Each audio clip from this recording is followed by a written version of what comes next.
अगर रोएगा वो अंधेरा कर दो तो रोएगा, उजाला कर दो तो आंख खोले खिलेगा। क्यों? उसे अपने स्वरूप का याद है।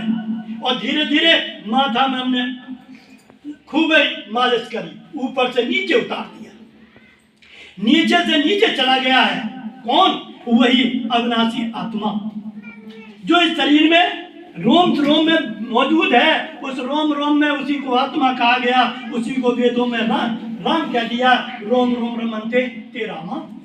उन्होंने कहा वो राम है जो तुम्हारे शरीर में रम रहा है। अब बताओ पूजा हम किनकी करने जा रहे हैं? दशरथ के लड़का राम की किसी ने आकृति बना दी। आकृति बनाने वाला बड़ा है, लड़का बड़ा, मातारी बाप, मातारी बाप बड़े हैं ना। और एक कहूँ ने कारीगर ने मूर्ति बना ले तो वो बाप को बाप नहीं बोलता, बाप की कोई पूजा नहीं करता। एक मूर्तिकार ने मूर्ति बना के मंदिर में रख दी, वो तो भगवान हो गए। और हम मंदिर में रोज जा रहे हैं, मेरे अंदर कोई बदलाव नहीं। ये कैसी पूजा? जिस पूजा से मेरी मनोविकृति बदले, मेरे मनोविकार में परिवर्तन हो, वह पूजा है। और वो पूजा कैसे होगी? प्राणों से होगी। प्राणों से पूजा होती है। मन बुद्धि और शरीर और इंद्रियों से पूजा नहीं होती है। आज हमें पूजा किससे सिखाई जाती है? हाथ से माला फेर लो, उन्हें के मन से मंत्र जाप कर लो, ये या श्वास के रेचक पूरा कुंभ कर लो। इसी में आप सुनिए।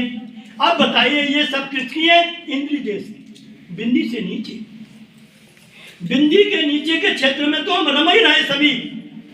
हमें जरूरत थी कि हमें बिंदी क्षेत्र से ऊपर ले जाने की।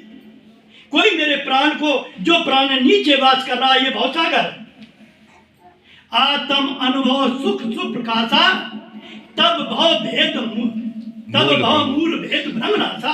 ताकि पहले किससे नाश होगा? संतों ने लिखा है कि प्रकृति, इससे नीचे प्रकृति है।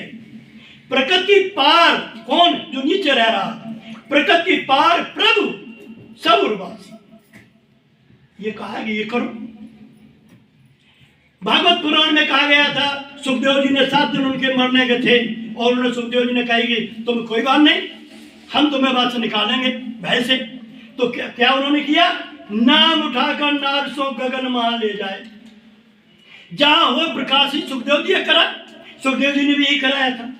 तो भागवत पुराण तो रोज सुन रहे, जीवन भर रोज सुनते। क्या मेरा प्राण, प्राण माने नाम, नाम ही प्राण है। इस प्राण को उठा के मस्तक में पहुंचाने का नाम भजन है।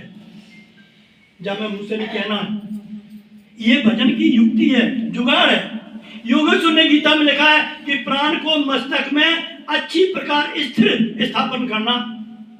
जा योगेश्वर ने भगवत गीता में लिखा।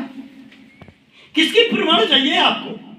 अभी इतने प्रमाण संत लोग, सभी भाई लोग हमारे सुनाया है। अनुभव कब होगा? जब आप भाई सूर्य है। अब जब टाइम पे तुम सूर्य को देखो, दिखाई दिए, अबे बाहर निकलो, सूरज है कि नहीं? सूरज तो है, लेकिन दिखाई देगा काहे? बादल, बीच में बादल। हमारे और ईश्वर के बीच में विचार है। चाहे वो विचार तुम्हारे पाप रूप के हो चाहे पुण्य रूप के हो, दोनों तरह के विचार मेरे बीच में बाधा डाल रहे हैं प्रभु से मिलने के लिए। वो तो आपके साथ है, कभी अलग नहीं होता है। लेकिन कब समझ में आए? जब हमारे विचार हमारे भीतर से खत्म हो। ये विचार खत्म होने की क्या दवा?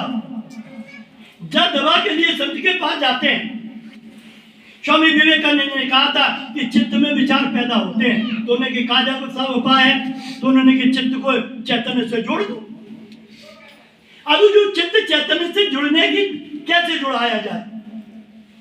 स्वामी रामकृष्ण के परम शिष्य हैं स्वामी विवेकानंद, अभी 19वीं सदी में उन्होंने शरीर पूरा किया। तो चित्त को चैतन्य में जुड़वा दे, और जैसे चित्त तुम्हारा चैतन्य से जुड़ेगा तो निर्विचार हो जाएगा। क्या वो कहूँ बाहर भजो घूमत, तो बात पता ही नहीं थी कि जब कहां से बल मिल रहा। चित्त को किसी कि चित्त में कोई विचार आया, अगर कोई बल जब चित्त में बल काम न करे तो वो विचार हुई फूट जाएगा, बुलबुले के रूप में बनेगा, वही फूट जाएगा। और अगर वहां में बल मिल गया तो वो तुम्हारे सामने प्रकट हो जाता है। तो वो बल से चित्त को जोड़ना, ये है भक्ति की प्रथम कक्षा। यहां से भक्ति होगी।